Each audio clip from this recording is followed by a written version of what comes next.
بسم اللہ الرحمن الرحیم۔ السلام علیکم ورحمۃ اللہ وبرکاتہ۔ امید ہے کہ ناظرین آپ سب خیریت سے ہوں گے۔ میری دعا ہے کہ اللہ رب العزت آپ کو خیر و عافیت سے رکھے۔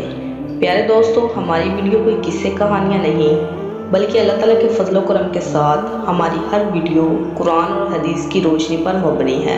پیارے دوستو، آج کی ویڈیو میں ہم بات کریں گے بت پرستی کرنے والوں سے سوال اللہ تعالیٰ کا، کہ اللہ تعالیٰ جو بتوں کو پوجتے ہیں ان سے کیا سوال کرتے ہیں۔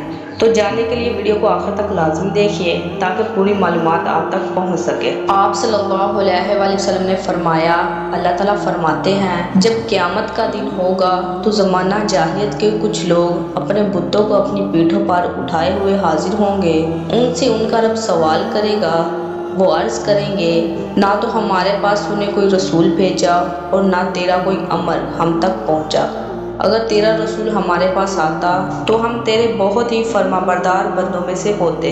پھر اللہ تعالیٰ ارشاد فرمائیں گے، اچھا بتاؤ کہ اگر تمہیں میں حکم دوں تو اس کی تعمیل کرو گے؟ وہ عرض کریں گے، ہاں۔ ارشاد ہوگا، جہنم میں چلے جاؤ اور اس میں داخل ہو جاؤ۔ تو یہ جائیں گے، جب قریب ہوں گے تو دوزخ کا غصہ اور اس کی ہیبت ناک آوازیں سنیں گے تو یہ پھر اپنے رب کی طرف واپس لوٹ آئیں گے اور کہیں گے، اے رب ہم کو اس سے بچائیے۔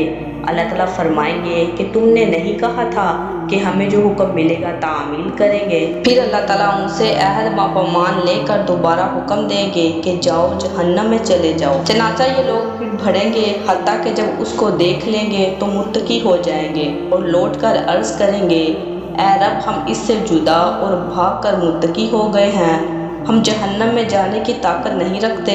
پھر اللہ تعالیٰ فرمائیں گے کہ ذلت کے ساتھ اس میں داخل ہو جاؤ۔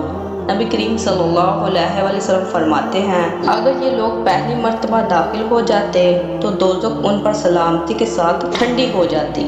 مطلب یہ ہے کہ غالباً یہ وہ لوگ ہوں گے جن کے پاس خداوند تعالیٰ کی توحید کا پیغام نہیں پہنچا ہوگا، مگر اللہ تعالیٰ کے علم میں یہ لوگ نافرمان ہوں گے، اس لیے قیامت میں ان کی نافرمانی کا اظہار کرا دیا جائے گا اور پھر ان کو دوزخ میں ڈال دیا جائے گا اور وہ ذلت کے ساتھ دوزخ میں رہیں گے۔